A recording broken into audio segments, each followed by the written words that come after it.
Mga kabrid, magandang araw sa inyo ito. Samahan niyo ako, panibagong araw, panibagong paglalathala. Ang tema natin ngayong araw is pagpapaligo ng ating mga alagang manok.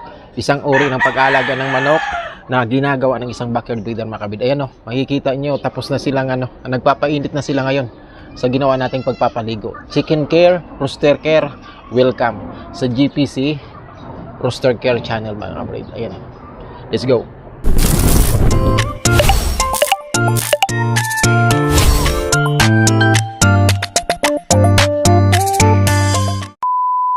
At ayun na nga mga kabrid, at ayun na nga po ito mga kabrido, inihahanda na po natin ang ating gagawin ngayong araw, ang batting of roosters.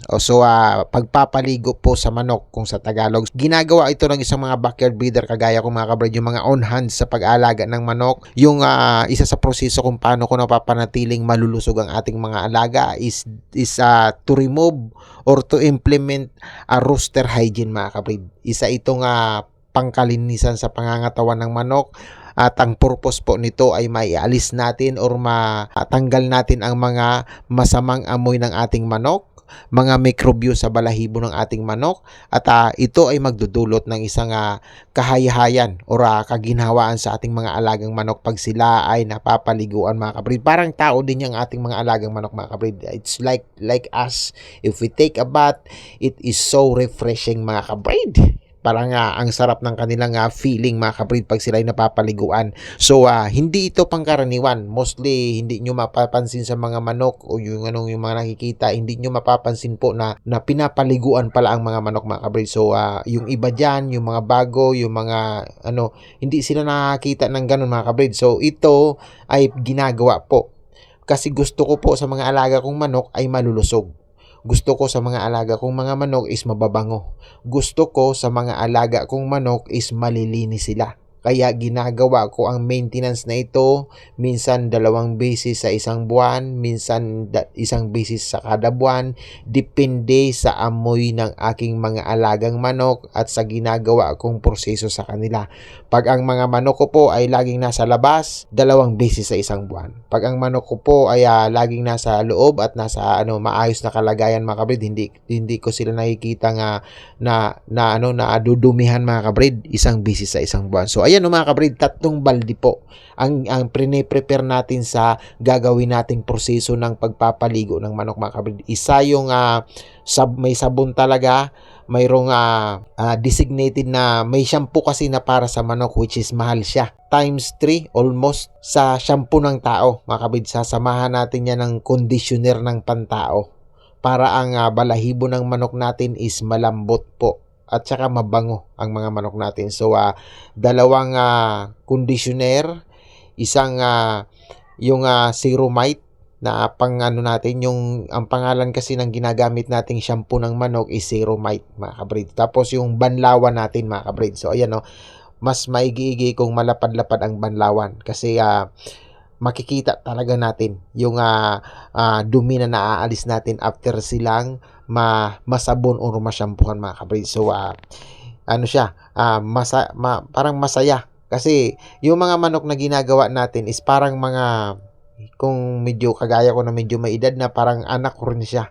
So nagre-reflect sa mga alaga nating manok kung paano natin sila inaalagaan. Pag nakakita ka ng manok, hawakan mo or makita mo ang manok na malusog, ibig sabihin na aalagaan niya ng maayos mga kabrid. So parang kung ano yung mga manok ko is ganun ko sila inaalagaan mga kabrid. Nagre-reflect yan sa backyard breeder, sa may-ari ng manok mga kabrid. So ito makita nyo, pinapaliguan na natin siya. Ginamitan natin siya ng Seromite, shampoo, yung bar na sabon, tapos yung syempre naka-ready dyan yung mayroon akong talagang tuwalya or pamuna sa mga excessive na tubig sa kanilang pangangatawan mga kabrid.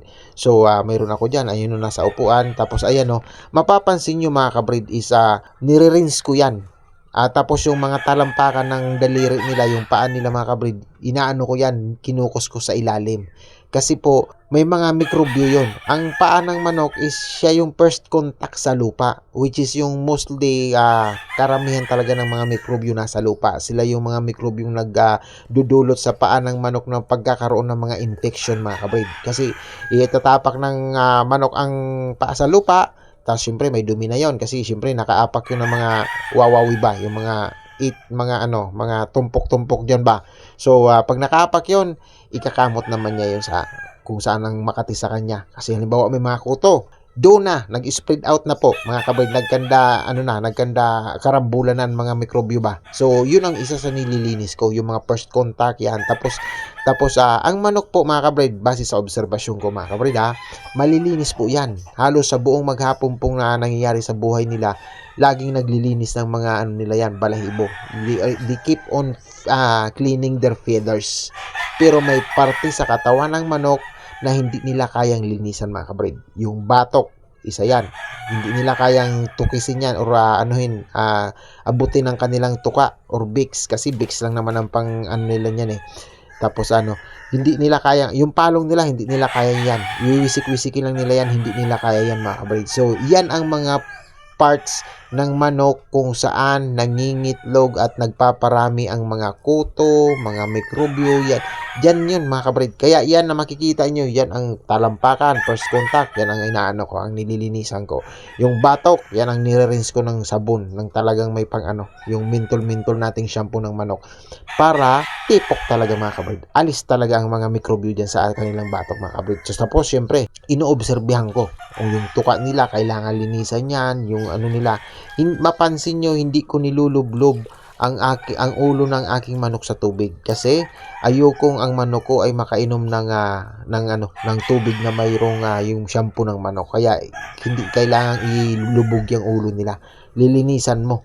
Hindi yung video na ito mga kabrid, maaring makikita nyo na kukompromise ang manok, pero sa akin bilang backyard breeder, ramdam na ramdam ko sa aking mga alagang manok na gustong-gusto nilang mapaliguan sila mga kabrid.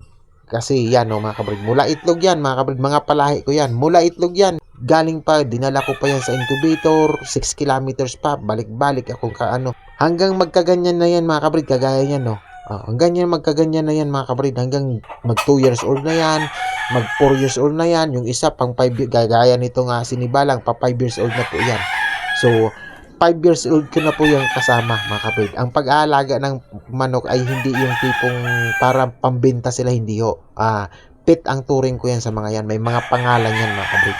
Alagang-alaga ko yan, hindi ko yan binibenta. Pinamimigay ko yan ng libre, pero dun sa taong kagaya ko na ang pag-aalaga ng manok is parang responsibilidad.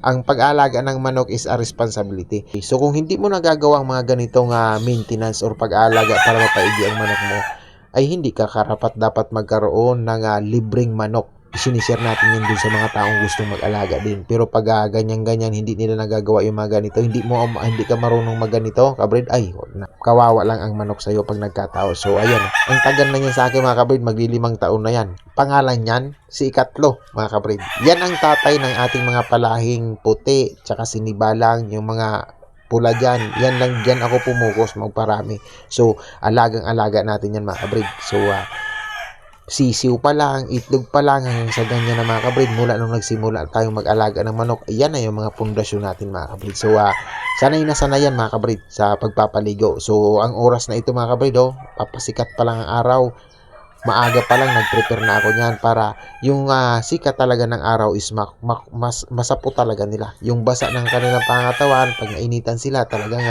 kumbaga sa feeling is feeling wawawi. So ayan mga kabrid, marami-rami itong paliliguan natin kasi makakatatlong shampoo tayo.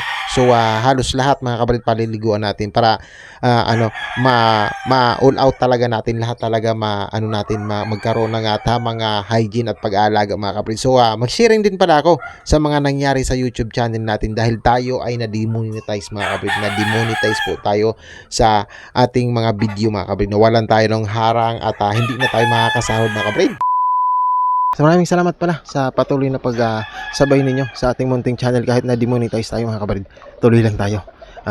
May awa din ang mga kaibigan natin. So kung gusto niyo suportahan ang ating munting vlog or ating passion or hilig sa pagmamanok mga kabrid, yung tipong kasi kapos tayo. Kasi yung inaasahan natin mga kabrid na sahod, which is malapit na sana, ina-demonetize tayo. Yun sana pambili natin pang extend ng pagkain ng manok. Sa panahon ngayon mga kabrid, mayroong mga crisis. Tumaas ang lahat ng bilihin. Medyo nakapos tayo. Minsan one day a meal lang sila. Minsan tayo din one day a meal. Kailangan natin magsakripisyo para makasurvive ang mga alaga natin kasi ano yun, malaking bagay yung sahod natin sa YT.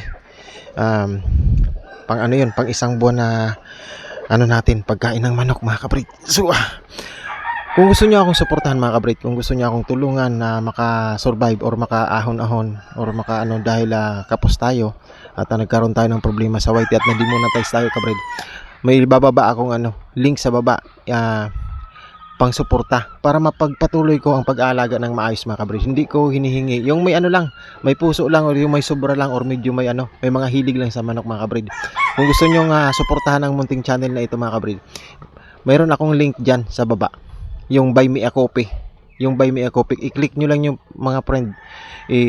I-click nyo lang kung magkano lang ang kaya nyong magkano lang yung promise pag nakaipon tayo doon, i-vlog natin ang at ipapasalamat natin yung mga tumulong sa atin sa panahong hindi tayo or binitawan tayo ng YouTube na dinemonetize tayo. So halimbawa kabrid, gusto mo akong tulungan or medyo na maluwag ka or nakakaintindi ka sa hirap at pagod sa pag-alaga ng manok mga kabrid, na medyo para maibsan-ibisan ang paghihirap natin sa pag-alaga ng manok, which is kahit mahirap siya, masaya tayo. Kung gusto niyo akong tulungan, mayroon diyan sa baba mga kabrid, Buy Me a Coffee na link mga kabrid. So ito lang ay hindi ko nire-record, yung may lang, may maluwag lang na kalooban mga kabrid. Kung makikita mo ang video na to or dumaan sa yung newsfeed mga kabrid, sana ay makasurvive tayo hanggang sa makarecover tayo at kung ano man ang decision sa atin ng Lolo YT, kung hindi na tayo ibabalik sa YPP or sa yung yung mga may harang, yung hindi na tayo mababayaran sa mga ads sa pagpapakita natin ng pag-aalaga ng manok. Okay lang kung ano yung kapalaran natin, pero maraming salamat sa may mabuting kalooban. Sana makasurvive tayo. So hanggang dito na lang mga kabrid ang munti nating pag-aalaga. GPC Rooster Care mga kabrid, andito lang, patuloy lang tayo sa abot mga makakaya. Minsan pag hindi natin mai-survive, mapapansin nyo na lang din sa sa mga vlog natin sa mga susunod na araw kung paunti na ng paunti yung mga alaga natin, kasi maaaring ayoko silang ibenta, hindi sila pambenta. Kung maaaring na lang natin sila iulam ba mga kabrid. So bahala na kung ano yung natin, kung ano yung magiging kapalaran natin mga kabrid. So maraming salamat. Hanggang dito na lang po ang munti nating paglalathala sa araw na ito. Hope you guys always in a good health my friend. So thank you and God bless to all of you. Live and breathe with peace in your eyes. GPC's here for the rest of their life.